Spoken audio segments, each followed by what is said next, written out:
Hello, friends. I'm Andrea Morris, and welcome to another edition of Spill the Wine, our podcast about wine. Today, it's a great day because we're revisiting the folks at King and Victoria. I'm here with Rob, Harold, and Joe Shenck, who are the owners of the winery. Welcome back, boys. Hey, thanks, Andrea. Yeah, it's great to see you again. And I'm really happy that since our first episode, you actually have a really good sign out front now. We invested in a sandwich board sign, yes. Before your episode was called A Hidden Gem, and now it's not so hidden because your sign is actually much better. So thank you for that. And now everyone knows how to get here. Yes. Now today on this visit, we are going to be exploring the wonderful world of Pet Nats, which is kind of cool because we've mentioned Pet Nats a couple of times on the podcast, but we've never actually gone into detail about what they are. So let's start off by talking about what exactly a Pet Nat is. Pet Nat it's a French term, Petillant Naturels. So it means naturally effervescent or naturally sparkling. So the gist of it is we ferment the wine about 90% of the way in a tank, and then that last 10%, we put it in a bottle, put a bottle cap on it, a crown cap, and let it finish there. So that's where the trapped CO2 gives you the effervescence. And does that affect the aging of the wine once it's in the bottle? Well, there's a lot of lees that comes over with it. Like the only way that it finishes that ferment in bottle is if it has yeast coming into the bottle. So we like to say, you want to drink them in the first year kind of thing. It's a fresh, it's a fun, it's the first sparkling available from the vintage. So, if it sits on that lees longer, it just tends to get a little more yeasty.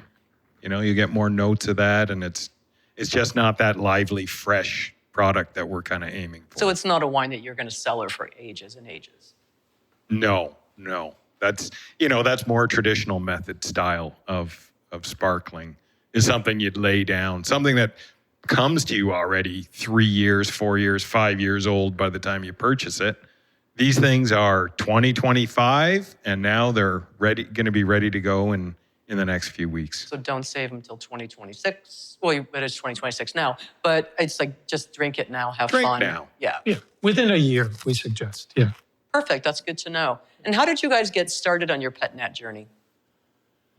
Well, when we planted the vineyard in 2004, it took us about 9 years or so to start making wine, and just started very small scale making amateur wine.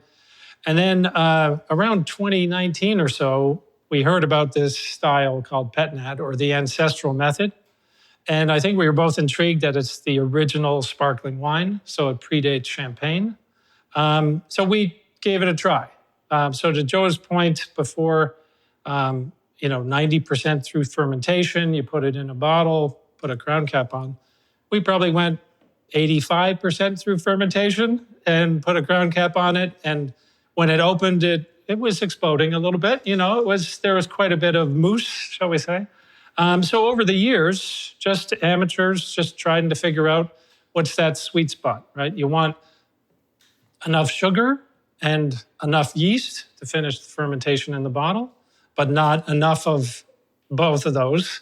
Too much sugar, you're going to have a lot of CO2, and the same with too much yeast. So if you figure out that kind of sweet spot, and so it took us a couple of years prior to commercialization to figure out the right way, or the way we like to make Pet Nats, which is more on the cleaner side and not on the exploding side.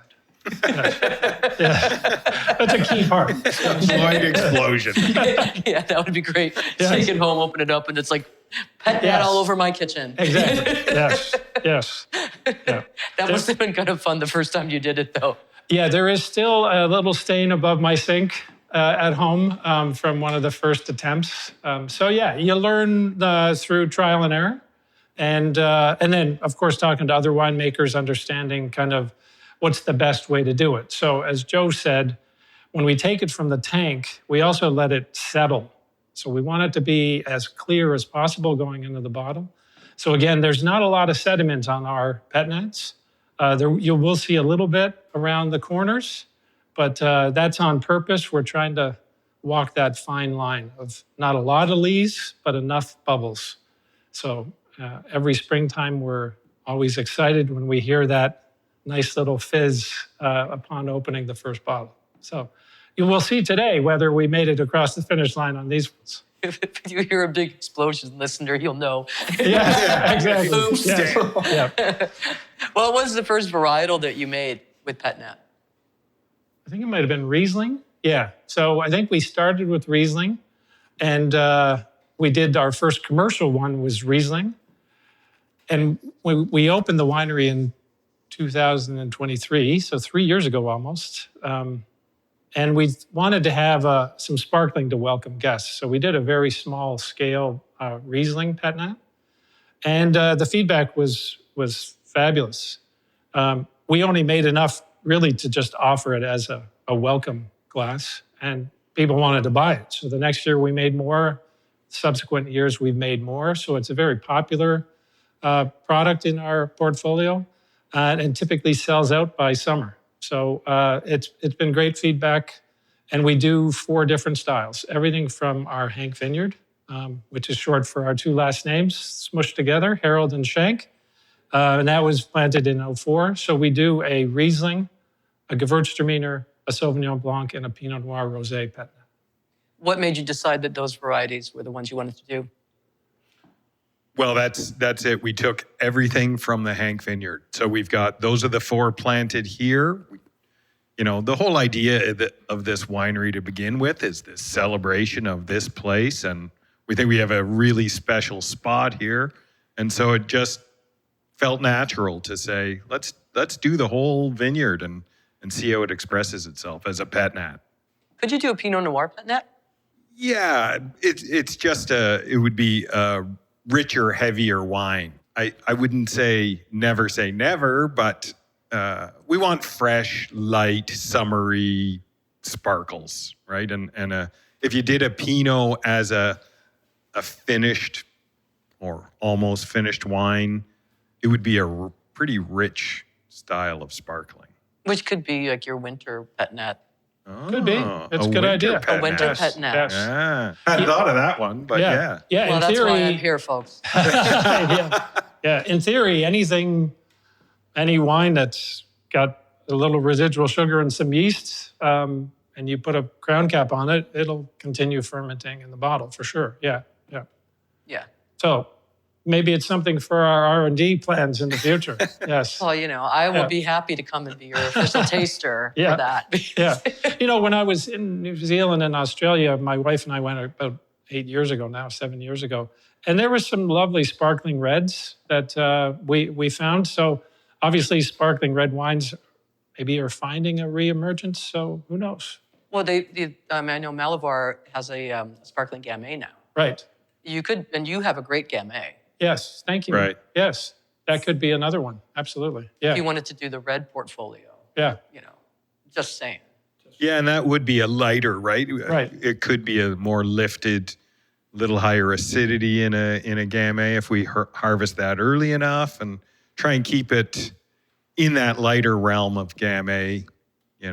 I think it could work. Maybe you're onto something here. Yeah. And you're right, because we do the Gamay as a Gamay Nouveau. So that may be really the light, fruity, fun style. It could be a You spill could be the onto wine something wine. here. Sparkling Gamay Nouveau. Spill the wine. Yes. Yeah. Yeah. I'm surprised you don't do a Chardonnay with it, though. I think the temptation with Chardonnay, like in our minds, we revisit this every season. Are we going to do a traditional method, right? A more, I don't want to say serious, but I do want to say serious. A more serious style of sparkling. And so I think we're holding off. If we're going to do a sparkling Chardonnay, let's go all in and do it as a traditional method, at 3 years, some lees exposure all those things that we love about Chard, like a Blanc de Blanc, essentially. I think we'd rather go that route and try and take it up another notch. That makes sense. Yeah. Having said that, we did make a Chard Pet Nat a couple of years ago as amateurs, and it was pretty darn good, if I do say so myself. Yeah. So, You never know. Never say never, because as you said, you can make a Pet Nat out of pretty much any grape varietal. And we haven't quite gone into blending. We could also blend different grape varietals into Pet Nats. So there's a lot of great wineries around here in the Niagara region and Ontario that do some really great Kraken Pet Nats with different grape varietals. It's really a blank canvas, right? You could do whatever you want. Maybe we could have the listeners write in what they would think would be a great idea. All right, sure, why not? So yeah, listeners, if you've got some ideas for what you think they should be doing with Pet Nats, it could be kind of fun.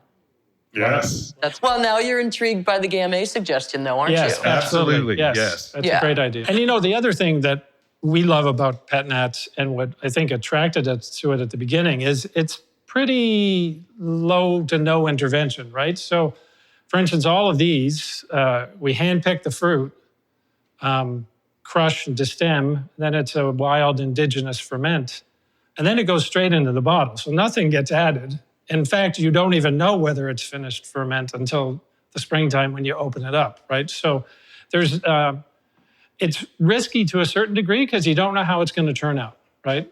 So that was something that also appealed to us as kind of, let's say, a low intervention winery is how can you make a wine with really low intervention? And this has no added sulfites, pretty much as pure as you can get from hand-picking right into the bottle. Right? Cool. Yeah. Yeah, we make a point of putting it after we've bottled it. So again, it's still got about 10% of its natural sugar. And when we say that, that's just the sugar in the fruit, right? There's no added sugar to this. It's again, unlike a traditional method where you would add a dosage and you can add sweetness and you try and get that ferment to happen. This is just that residual sugar left from the ferment in the fruit.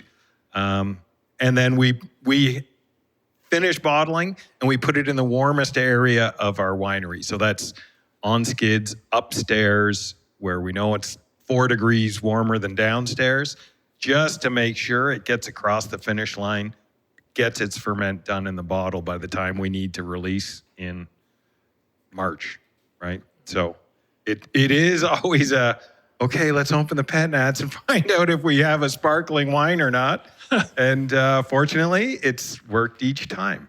Yes, touch wood. Yes. That's great. Yes. It's kind of like an adventure in winemaking. You're like, oops, hope it works, don't know. Right. Because it's not like you can it's not like you can go back to the tank and keep tasting it and making sure it's okay. No.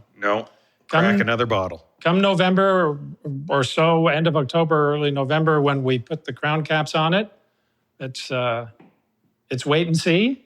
I mean, we kind of have, as Joe said, we have a guidepost, right? We know there's a certain percentage of residual sugar, around 10%. So for the wine geeks out there, let's say you start with 200 grams per liter.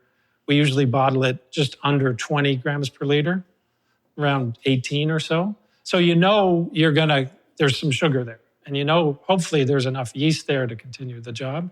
And then they'll ferment down some to dryness, fully dry, or just around 5 to 6 grams, right? So, and that's the true test over those 5 months that they sit upstairs in the warm loft that we have here at the winery. Yeah. I'm curious, how uniform are all the bottles? Like because you pop one and it's like, great, we got it. The next one, it explodes. Or is there quite a lot of variance, or is it pretty, within margins because it's, the same spot, it's, the same warmth area kind of thing? It should be. I mean, we don't find a lot of bottle variants because the wine is homogeneous by the time you put it in the bottles, right? So you've kind of stirred it up. It's not like one has a bigger dose of yeast than its neighbor. So chances are they're all pretty close to the same. So when you get the first one and it's good, then Then you're- smiles all Yes, over. you're good to go. Awesome. Yeah, you're not just sitting there opening each bottle. That's what I was thinking. Where the customers here are going, I hope I have sparkling. Yeah. So No. that's good that you have that reassurance, though. Yeah. Yes. Yeah. That would be disastrous, though, wouldn't it? It would be. I mean, it would still be maybe a delicious off-dry still wine. But, obviously you want the effervescence in a Pet Nat, right? So it took us a couple of years to figure it out. We got, at the beginning, as I said, we had lots of effervescence. And then we think we found the right kind of sequence to allow kind of what we think is the ideal effervescence for our Pet Nats. Well, I tasted them last year and they were fantastic. Thank you. So Thank you very much. Now, it should be said, we do have varietal variation too. So last year, the Sauvignon Blanc Savy B, we call it, it had a very light mousse, right? So it was a very delicate, we don't know, again, it probably just didn't gobble up all the sugars that were available to it. So there is that variance, but all the Savy B was the same, Right. Bottle to bottle. Yeah. Yeah. And in the end, like Joe said, the devil's in the detail. Higher alcohol, like if we start with higher residual sugar, and if there's a little higher alcohol or maybe some higher acid in a particular grape varietal that year, maybe it doesn't finish, right? If it's lower alcohol, lower acidity, it might be an easier task for the yeast to get across the finish line, right? So across the 4 different varietals, you definitely will see a difference in percentage alcohol, what the acidity is, and ultimately what the remaining residual sugar is left in the bottle. But we've already narrowed it down to that there's only 10% of the sugar left. So you're going to get something. It's just how far in the end does it get across the finish line. But that's I think that makes it fun because it's not a predictable, it's going to be the same year to year. It's going to change. Oh, absolutely. Because of the grapes and the growing season. Yep. But it's also going to change because there's a difference in, it was a really cold winter, so it was harder for it to be warmer too, right? Absolutely. All of the above. Yes. Yeah. It's the acid, it's the alcohol, it's the pH, it's the amount of sugar. All of these things work together over those 4 or 5 months to produce bubbles, right? And to the degree that each one does across each varietal, it changes every year. Yeah. And do you find with some varietals, would they be more sparkling than another, or is it all pretty much the same across the board? Yeah. Well, like I say, each year it's a little different. So with that Savy B was a very gentle mousse last year. And then the Reisling has tended to finish, even though it's a grape of, when we harvest it, higher acidity, which you would think would be kind of holding back some of that finished ferment. It has tended to get the driest and maybe have the most mousse consistently. So we're seeing a little bit unpredictable in that sense, that you would think that Riesling wouldn't finish as far as it has tended to go, and yet it does. And even to Rob's point about higher alcohol should hold back or dampen the ferment in the bottle, even that, typically Pet Nats, when you hear them described, they're a lower alcohol wine, and yet ours, they can be 13% alcohol and still finish that job without leaving a lot of residual sugar. So, again, it's the maybe a little more art and a little less science on this one, because we're not sure how it gets across the finish line. We just, fortunately, always see it get there. That's fun. Yes. Yeah. And exciting, right? Yeah. And exciting for our customers, for us as winemakers, our wives, Tracy and Liz, right? Like everybody's, let's open the Pet Nats and see where we're at. So everybody just kind of fingers crossed and saying a little prayer before you open the first one. We hope it worked out. Do you put safety goggles on, just in case? Oh no, now you guys got the recipe, so you kind of know it's not probably going to explode. True. So you're past the safety goggles now. Well, that was the key, right? Is getting it under 20 grams residual sugar, right? As long as we're under that, then sure, it could foam out, but it's not going to blow out. Yeah. Right? So that was a guidepost we figured out early on. 25 grams per liter residual sugar is one you open in the sink. Once we get it under 20, we've often said, though I guess I shouldn't, you can open this over your carpet. So don't hold me to it. Yeah, exactly. Right. Yeah. And the other beautiful thing about it is, like I said, from the beginning, there's no intervention other than us putting it into the bottle with a cap. If we open it in January and let's say there's a light effervescence, 2 months later, it keeps going, right? So it's a fully alive product, right? It's still going, right? So that's what's fascinating about it. It's still in that fairly narrow window, so there's not going to be a significant change. But you can wait, and if you waited another couple months, you'd probably get more bubbles. Yeah, because I know when I bought the Savy B last year, and I opened my last bottle in September, when I took the top off, it just right. There was so much effervescence. That's why you had to get a new carpet. Now I know I could bring the cleaning bill to that. Yes, exactly. Yeah. Well, why don't we open a bottle and see what it's going to be like? I also love the fact that the Reisling is clearer than the rest of them. Yes. It's like because the Savy B and the Gewurztraminer are all very cloudy.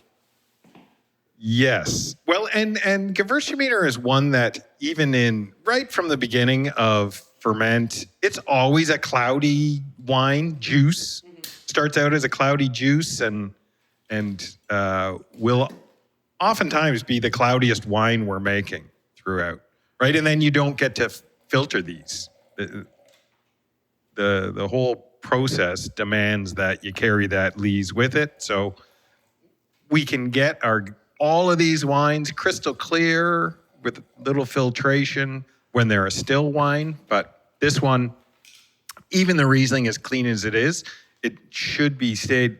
The last glass you pour out of the bottle is going to usually have a fair bit of lees in it. So this is our Riesling Pet Nat called Reboot. And we're starting with this probably started with the lowest amount of residual sugar, because Riesling typically we pick around just to get it to about 11.5% alcohol or so. So last year was a great harvest. We had really clean fruit, nice acidity. So we're trying this for the first time in at least a couple months. So hopefully enjoy it. Cheers. Cheers. This is lovely. It's also got that tiny little bit of effervescence. That's very nice. Thank you. Yeah. Yeah, and it has a little more residual sugar than last year. We don't know the numbers. We'll get those in the next week or so. But our Riesling went pretty crispy dry last year, and this feels like it's got a little bit more left there. So I think that's a nicer one than even last year's. And last year was also a little higher acidity naturally. So there was always kind of a little more racy tartness to the Rieslings from last year. So whereas this one had kind of more of a sweet spot between when we picked at sugars and acids, were quite nicely balanced. It's got that nice lemony kind of zesty. Mm-hmm. It's really, really, really, really nice. This would be great on a patio when if the weather ever warms up. Yes, the weather, yeah. So and again, going back to what Joe was saying, Riesling, you have probably the lowest alcohol, probably of all of them, but probably the highest acidity. So the yeast have to navigate that environment, right? So I like the amount of effervescence on the pour, but you can see now many of the bubbles have kind of dissipated. So it's kind of on that lighter side. Yeah, definitely. Yeah. But and yet, as we said, it could, by June, that mousse likely continues to develop. So open it over your carpet in March. But not never worry about the carpet. That's a great way to start, because that was really, really nice. All right. Thank you so much. Yeah. So there's a lot of things, like you said. What we get feedback from customers is patios, poolside, cottage, on the deck. These are those kind of nice sunny afternoon, kind of light, little effervescence. They're fun to drink, right? And they're, for a pet nat, we think, remarkably clean as well. So, it's been a big hit from our customers for sure. Which was of the 4 last year? Which one did you sell out of first? I think it's the Pinot Rosé, Prose, The Prose. P Rosé. It's pink. Pink just is so enticing, right? And that one always draws the eye. And then, and it's rosé. It's just a lovely wine. So I think that stands out amongst the 4 of them. Yep, agreed. Yeah, and as you know, once the sun starts shining in the Niagara region around springtime, rosés start to really get popular. We're of the opinion rosés can be all year round. I am of that opinion as well. But it certainly is kind of to scream springtime, So, but like I said, we usually introduce them the end of March, and they're typically gone by July, if they even go past that far, right? So, yeah. And the Gewurz, it should be said, has its own, right? There's a community of people who just are dying for good Gewurz, right? We have the Gewurztraminer. So we call it G minor, and that sometimes is just a dedicated group of people who want any version of Gewurztraminer they can find that of a quality, obviously. And that's a wine that can be very divisive because some people, you either love it or you hate it. Well, and as a still wine, it's often been done in a sweeter style. So, a lot of the more modern tastes are to go dry.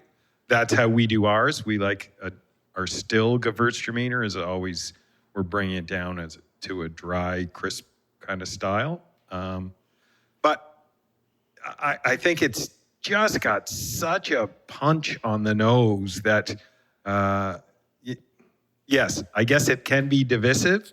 It always just lures me in. All that kind of lychee goodness grabs me every time. So I love the G minor. I love Gewurz in many forms. I did a really interesting tasting with Gewurz with one that was sweeter and one that was drier with 2 different kinds of Thai food. So I think that really either style of Gewurz goes with that kind of cuisine. Absolutely. I personally love, as Joe was saying, we've all gravitated here at the winery to drier wines. But give me a good Gewurztraminer ice wine and I'm all in. Like Featherstone does a wonderful Gewurztraminer ice wine. So I don't drink a lot of ice wine, but if I had to, it would be Gewurz for sure. Yeah. I've never tried a Gewurz ice wine, so now I'm going to have to do that the next time I go to Featherstone. Delicious. Yeah. All that lychee goodness on steroids. Yeah, it's great. Yeah. Well, let's see if we can pop another bottle. All right, we're going to go with the Pinot Noir Rosé Pet Nat. The fan favorite. Yes. And this would be probably second in the line of alcohol. So again, probably around 12% or so. Ooh. Hear that great little pop? That was a little bit more than the last one. Exactly. Yeah. Mm-hmm. Oh, look at the color. It's so you pretty. See the mousse is more pronounced on this? Definitely. Cream soda. It kind of looks like it, yeah. I did want to really try this one though. When I heard the pop, I was like, ooh. Yes, right. The pop is, that pop on that bottle is just very to me, that's very inviting. It's like, okay, I know this is going to be good. Right. Just from the sound of that. So this is, as we were saying, why it's one of the most popular. Mm-hmm. And it's Pinot Noir, right? So we also do a still rosé. So this is handpicked, and then it's crushed and destemmed, and it sits on the skins for 8 hours, and that's what gets that color. Then we take the skins away and ferment it cool and slow. And then we follow the Pet Nat protocol, right? Once we get to about 90% through, we then start the Pet Nat process. So love the color of this one, right? It's it's got a little more, let's say, redness than our still Pinot Noir rosé, just because of the final fermentation process. But it's also the color that we love, and the ripe red berries that you get in the nose and the taste. So, yeah, pleased with this one. It is. It's really, really lovely. Yeah, it should also be said that, when we're making this is the Pinot Noir rosé wine. We just pull a portion out when we're making the rosé. So it's not as though these are all separate unto themselves ferments. We're making Sauvignon Blanc as a still wine, and we pull a portion out and make and cap it mid ferment or 90% of the way through ferment, and then turn that into a Pet Nat, rather than it didn't start its life just aiming to be Pet Nat. Right. This is our rosé that we grabbed before it was done and turned a portion into Pet Nat.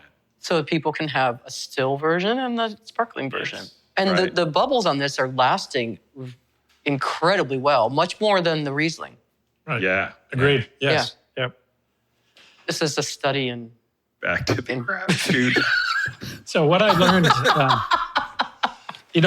speaking about moose, Lukas, you were asking, what I learned at Brock at wine school was you judge it by the volume and the persistence, right? So how big is the mousse, and then how persistent are the bubbles?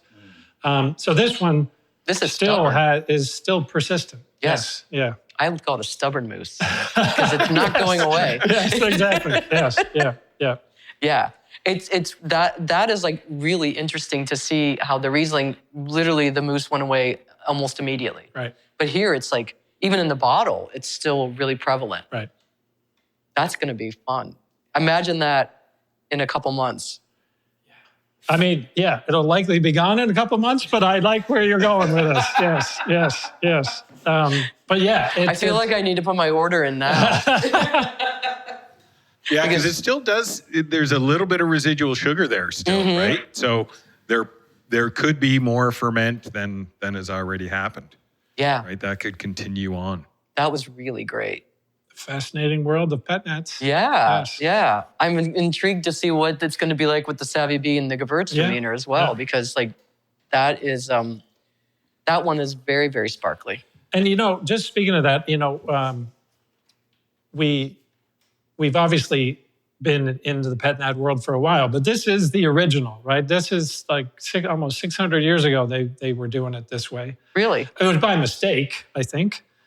From what I gather, monks put away some wine in the fall, and in the springtime, the corks started popping and they were fermenting in the bottle still, right? So that's kind of the history of Pet Nats. Was, I think the year was 1531, and then traditional method like champagne came about 150 years later or so. So that's kind of cool that we're trying to not replicate, but try to capture that essence of what the OG sparkling was, right? Which is, as low intervention as a wine we can make, right? Almost like a happy mistake, though, really. Yeah, I think it started as a happy mistake. Yeah. And I think then later on, the story goes that Dom Perignon, the famous monk in the late 1600s, said, come quick, I've captured sunlight in a glass, because he saw he had perfected the traditional method, right? So that idea of the bubbles kind of bringing life. Now, since then, people have been chasing the bubbles ever since, right? So we're, even if we do go into, let's say, a more of a traditional method, I think we always like to have the ancestral, the OG method, because it's just fun. We like working with it, I like the unpredictability of it. Mm-hmm. But that would be a cool T-shirt to have, chasing the bubbles. There's a lot of branding going on. Yes, I like that, chasing the bubbles. Very good. More merch. More merch, yes. I get a free T-shirt because it's my idea. Yes, absolutely. Yeah. I mean, bubbles are just fun, right? Like whoever gets sad when they have a glass of bubbles in their hand, right? No one. Yeah. Because you can't. And the thing is, too, it's like bubbles aren't just for special occasions. Agreed. This is Because it. every day that you're alive is a special occasion. And they work so well, as a starter to a meal. Right. And I think because they pair so well with appetizers and cheesy goodness, fatty foods, all those things that you want as appetizers kind of just work so nicely with a glass of sparkling. So it's the start of a great event. And it also right? works well with a charcuterie board, too. Absolutely. Mm-hmm. Yep. This is it, right? That the nibbles and a little bit of sparkle, chasing the bubbles. Chasing the bubbles. I love it. All right. Let's chase some more bubbles. Yeah, would you like to try some Savy B? This is our Sauvignon Blanc. We'll see how this pours. Ooh. Oh, yeah. Yes. We have volume and persistence. Yes. Taking a picture of this one, too. Yeah, I think when we did our first opening in January, this was Delicious. Yeah. I'm If I do say biased, so. but We're really, we're lucky and fortunate for many reasons. One, having our Hank vineyard here that we planted over 20 years ago, the Sauv Blanc that's coming from this vineyard is definitely getting a following for sure. So it's great fruit. And then to get it here, it's really us crushing it, letting it naturally ferment, and then putting it in a bottle. So as winemakers, it's a fairly low intervention. But from January, let's say from November to March, more high stress because you want to make sure that it's actually going to finish the job, right? But This is beautiful. thank you. Yeah, really great. And I think it's a really nice testament as well to cool climate Sauvignon Blancs. Because everybody, when they think of Sauvignon Blancs, they think of New Zealand, and they're always talking about great New Zealand Sauvignon Blancs. But I really think that the cool climate ones are much more interesting. yeah, and it should be said, we do wild indigenous ferment on everything we do here. So the yeast that's involved in making a wine, like if you use a commercial yeast, you can buy ones that will get you specific characteristics that you're looking for, right? Whereas what we're trying to do here is just let Hank Vineyard, let the 20 Mile Bench speak for itself.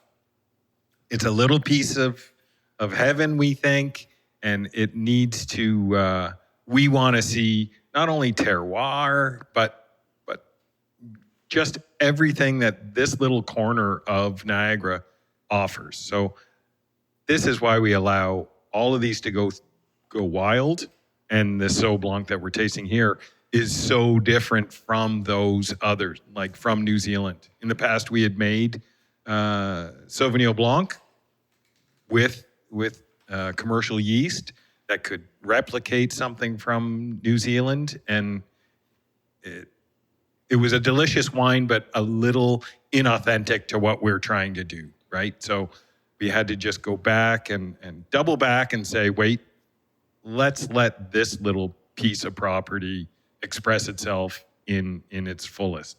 And I think, wow, not to be too biased, but that's a lovely Savy B. I love the look on your face when you tried it, because it's like, if only we were filming this, it would have been great, because your face was just like, wow, like, wow. And that, to me, is such a pleasure to watch as you as a winemaker going like, oh my God, this is great. I did a great job. Like, well, and it's probably patting myself been on the back there, 5 or 6 weeks since we tasted it. Yes. Right? Yeah. So they, like we said, they continue to evolve, and you're just, okay, release is coming up, right? Yes. We're going to be releasing these, and In about 10 days. yeah. Yes. Yeah. everything's Yeah. a little, that's a nice, it's nice beautiful. relief. No, it's better than nice. This is like really perfect. Oh, wow. Thank It's you. really, really lovely. And I think it's better than last year's. Okay. Yeah. High praise. I agree. Appreciate it. Yeah. I agree. Well, you Yeah. know, chasing the bubbles. That's my. Yeah. Well, yeah, going back to the, just the vintage last year was really wonderful. It was ripe and clean. So it was a really good growing season last year. And I think the fruit is reflecting that. If anything, it was starting to become too ripe, right? Because the weather was so warm. So it kind of allowed us to harvest earlier.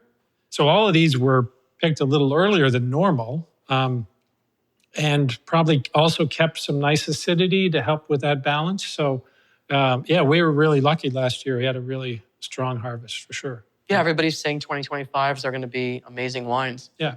So looking forward to that. This is the first preview of 2025. Well, so far so good. One more to go. Okay. So far we're 3 for 3.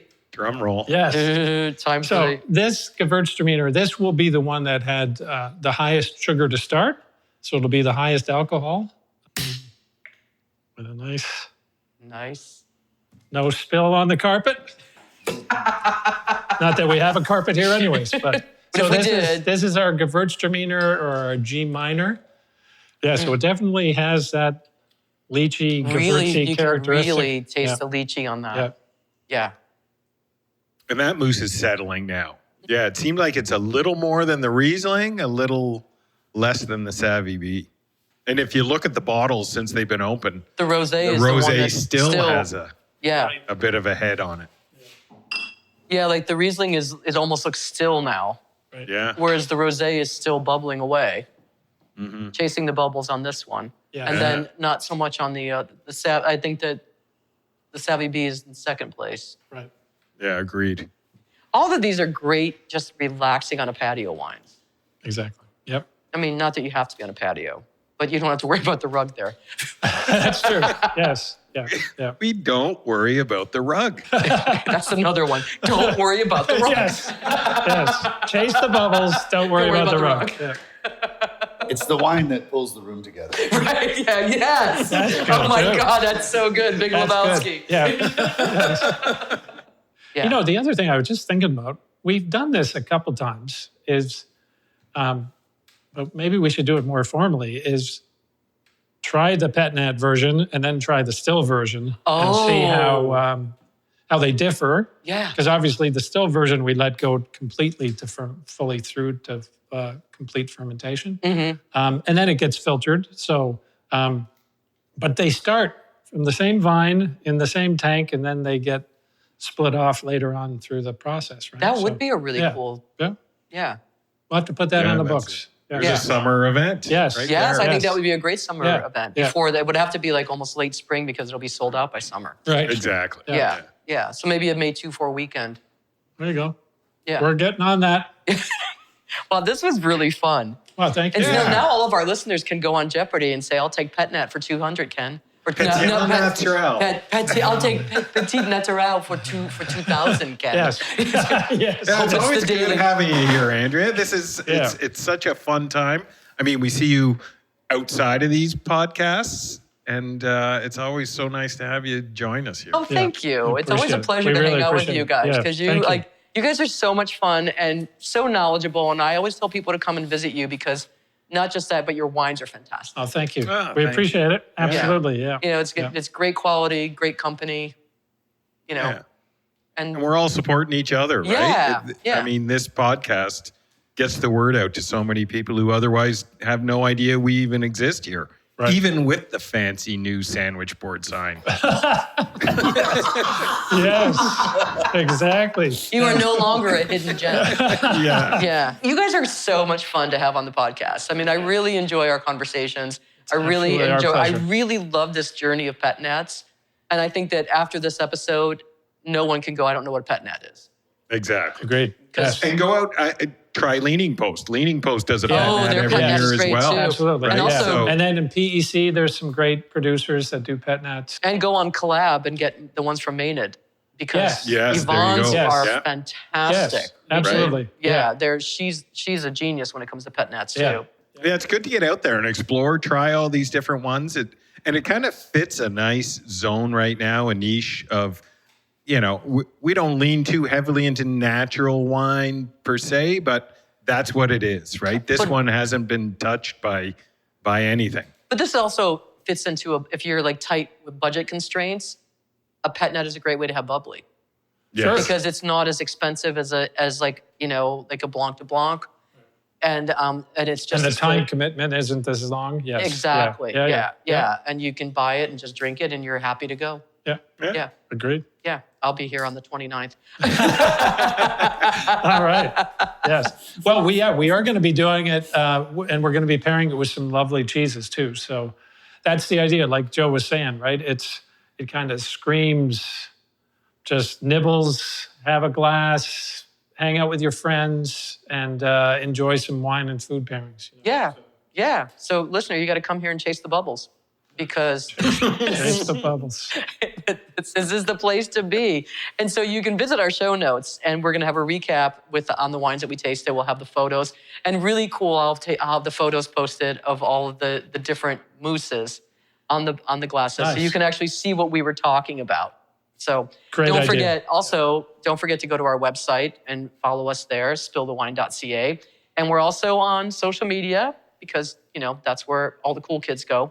You can follow us on Facebook, Spill the Wine Podcast, and on Instagram, spillthewine_podcast. Also, when you go to the website, you can send us an email at contact@spillthewine.ca and tell us if you've got a place that you'd like us to visit, because there's so many wineries in this region. We do like to come back and visit our friends, but we also like to explore new places. So if you have questions, if you have suggestions, we would definitely like to hear about it from you, because your input really matters to us. But for now, I just want to say thank you so much, Rob and Joe, for taking the time to visit with us today. Always a pleasure. And, let's just say Cheers. cheers, and we'll see you next time. All right. Thank you so much. Thanks, Andrea.